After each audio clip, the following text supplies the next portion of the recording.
राहुल और मोदी में सीधी टक्कर, देश में मचा हड़कंप। आपको बता दें कि बिहार पहले से ही राहुल गांधी मौजूद है वोटर यात्रा को लेकर, वोटर अधिकार यात्रा को लेकर। और आज प्रधानमंत्री नरेंद्र मोदी भी बिहार पहुंचे, अलग अलग कार्यक्रमों में मौजूद रहे, शिरकत किए और जनसभाओं को संबोधित किए। प्रधानमंत्री नरेंद्र मोदी के इस कार्यक्रम को राहुल गांधी तेजस्वी यादव की इस यात्रा से कैसे जोड़कर देखा जा रहा है, और दोस्तों मोदी को इन इलाकों में आना क्यों जरूरी पड़ गया, आपको हम खबर बताते हैं और दिखाते भी हैं। लेकिन उससे पहले आपको बता दें कि किस तरीके से प्रधानमंत्री नरेंद्र मोदी की जो रैली में जोश दिखता है, वो रैली में जोश गायब था, जिससे प्रधानमंत्री नरेंद्र मोदी की फजीहत हो गई है।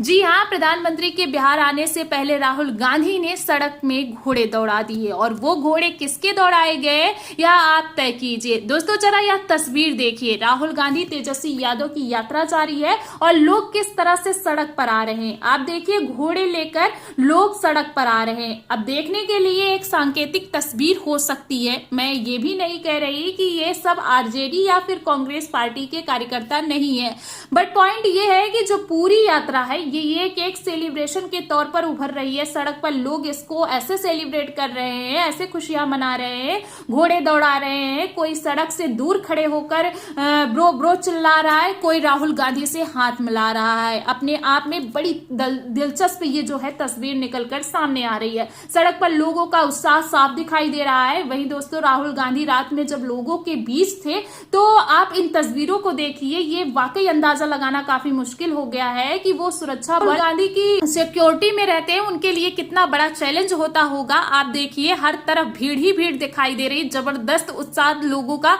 राहुल गांधी को देखने के लिए दिखाई दे रहा है। आपको बता दें कि कल राहुल गांधी जो है लोकसभा में थे। कल जो उपराष्ट्रपति कैंडिडेट थे इंडिया गठबंधन के, उनके नॉमिनेशन फाइल करते वक्त भी राहुल गांधी वहां पर थे। फिर राहुल गांधी दिल्ली से निकले, उसके बाद वो बिहार पहुंचे। फिर बिहार में यात्रा कर उन्होंने एक तरह से बिहार की यात्रा में वो शामिल हो गए, और रात तक जब वो बिहार में यात्रा कर रहे थे, यात्रा में अपनी वोटर अधिकार यात्रा में लोगों के बीच देखिए कितना उत्साह देखा जा रहा है, जबरदस्त जनता में उत्साह देखा जा रहा है। सिर्फ बोलने के लिए ही नहीं, बल्कि आपको बता दें कि जो इनकी आवाज है, पहले आप वो आवाज सुन के अंदाजा लगाइए कि कितना उत्साह है और किस तरीके से जिंदाबाद जिंदाबाद के नारों से पूरा जो है बिहार गूंज रहा है।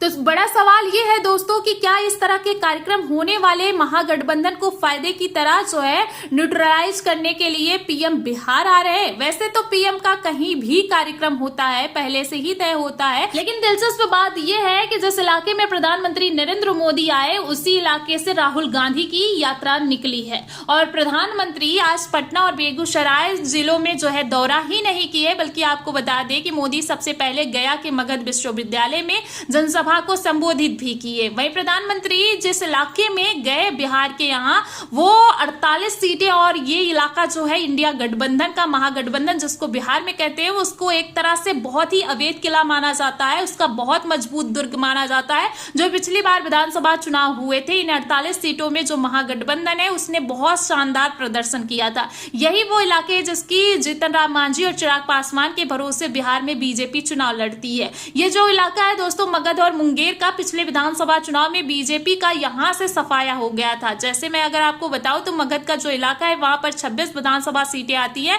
और 2020 में इन 26 सीटों में से 20 सीटों में बड़ी जो है बात यह है कि महागठबंधन ने कब्जा कर लिया था, और एनडीए में केवल 6 सीटें ही एनडीए जीत पाया था। और गया जिले में जहां आज मोदी गए थे, जहां से राहुल गांधी की यात्रा पहले ही कुछ दिन पहले होकर गुजरी है, यहां पर 10 में से 5 सीटें महागठबंधन के खाते गई थी, और नवादा, औरंगाबाद, जहानाबाद और अरवल भी महागठबंधन, मतलब यहाँ पर काफी मजबूत माना जाता है। इसलिए इसी इलाके से होकर राहुल गांधी की यात्रा गुजरी है, और इसी इलाके में प्रधानमंत्री नरेंद्र मोदी भी आज जो है कार्यक्रम रखे थे और दौरा किए, जनता को संबोधित किए।